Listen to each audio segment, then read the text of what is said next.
এইমাত্র পাওয়া সংবাদ, দেশে ফিরলেন অবশেষে মিজানুর রহমান আজারী। মিজানুর রহমান আজারীকে দেশে বিমানবন্দরে নামার সাথে সাথেই হাজারো দর্শক, হাজারো অকুতোভয় ভক্ত সৈনিকগণ তাকে ফুলেল শুভেচ্ছা জানান। প্রিয় দর্শক, আপনারা জানেন মিজানুর রহমান দীর্ঘদিন ধরে মালয়েশিয়ায় ছিলেন।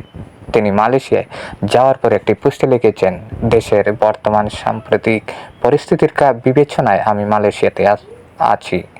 তিনি সেখান থেকে নিয়মিত লাইভ ভিডিও কনফারেন্স যুক্ত হয়ে দেশের বিভিন্ন ইসলামিক ভিডিও তৈরি করেন এবং অবশেষে তিনি দেশে ফিরে এসে দেশের হাজারো মানুষের ভালোবাসায় মুগ্ধ হলেন। তিনি আবারও প্রতিজ্ঞাবদ্ধ হলেন দেশের স্বার্থে সবসময় কাজ করে যেতে, তার লক্ষ্য অবধি পৌঁছানোই তার কর্তব্য। তাই তো তিনি একটি পোস্টেও এই বিষয়টি শেয়ার করলেন যে আমি দেশে এসেছি, আমি এখন থেকে নিয়মিত মানুষকে, সমস্ত পৃথিবীর মানুষকে ইসলামের দাওয়াত দিব। প্রিয় দর্শক, ভিডিওটি শেয়ার করবেন।